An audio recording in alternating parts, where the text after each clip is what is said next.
في مشهد مرعب وأغرب من الخيال في جنازة مصطفى اللي اتوفى النهاردة. مشهد كان غريب علينا مش كمصريين، لأ كبشر. أنا هوريكم الصورة وانتوا تحكموا بنفسكم. دي الصورة عبارة عن أخو الفنان مصطفى منهار من العياط، زي ما أي حد طبيعي جدا هيكون منهار من العياط في وقت وفاة أخوه اللي هو شقيق عمره.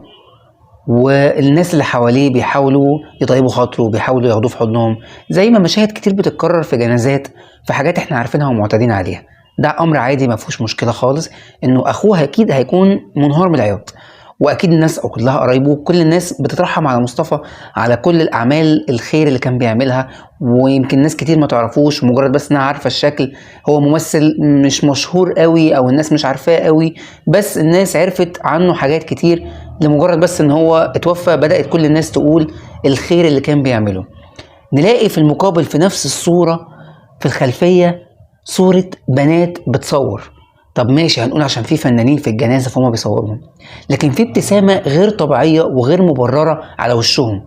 انا مش متخيل الناس دي تفكيرها فين، حتى لو كان في فنانين مشهورين، حتى لو كان الموضوع في ناس اول مرة تشوفهم وانت رايح تعمل اي حاجه. انت مش رايح تعمل واجب، انت رايح بس عشان تصور الناس، ما فيهاش مشكله. بس تقديرا للحدث، على الاقل ابسط حاجه حسب تربيتنا واخلاقنا انك تحترم مشاعر الشخص اللي قدامك. ان ما بقاش واحد منهار من العياط قدامي وانا من ناحيه تانية بضحك بقى لانه بهزر مع صاحبتي، بضحك لانه واحد قدامي ممثل انا مش متعود اشوفه فشفته ففرحت. المشهد ده مشهد مرعب. يعني انا مش متخيل ازاي انت في جنازه وواقف بتضحك.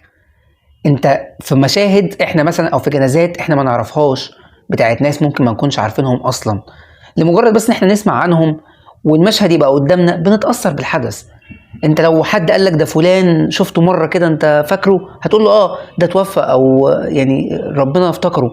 اكيد انت هتتأثر بمشاعر، مش شرط بعياط، مش شرط ان انت تنزل دموع، لا، بس من جواك انت بتتأثر. شخص انت شفته قبل كده في حياتك او اتعاملت معاه ولو لموقف واحد والشخص ده توفى، بتتأثر نفسيا.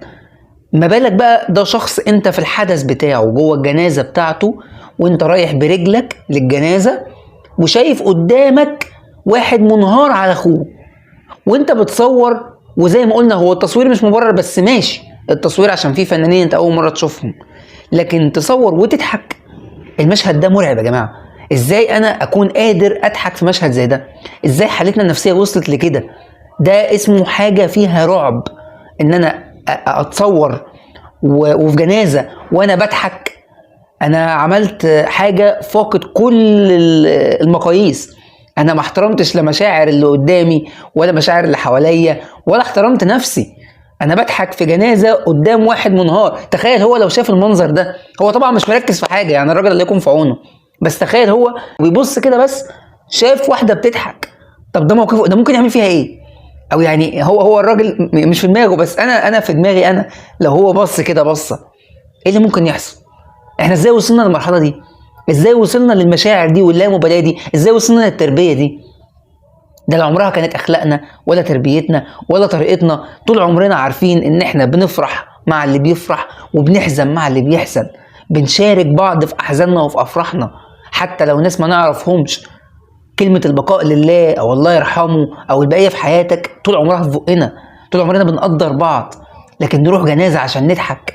المنظر كان بصراحة مستفز جدا وغير مبرر إطلاقا، مهما كان ومهما الناس كتبت لي في الكومنتات إنه ده بسبب أي حاجة. مفيش حاجة في الدنيا ممكن تبرر بس إنك تضحك في جنازة وأنت شايف واحد منهار، مش حتى في الجنازة ولسه الناس ما جاتش أو الجنازة والناس ساكتة، لا ده في واحد منهار قدامك من العياط.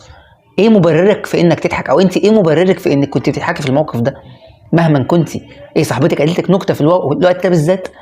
إيه افتكرتي موقف ضحكك في الوقت ده؟ ايه مشاعرك وانت بتضحكي وفي واحد منهار وبيعيط قدامك على اخوه؟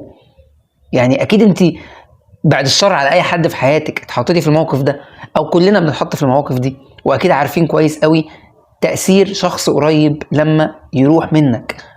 فانا اكيد بقدر الشخص اللي قدامي. انت بتضحكي ازاي؟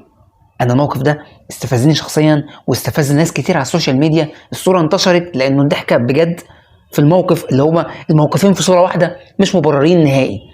يا ريت نركز في مشاعرنا قوي. ونركز في مشاعر اللي حوالينا، لأن الموضوع أفور مننا قوي.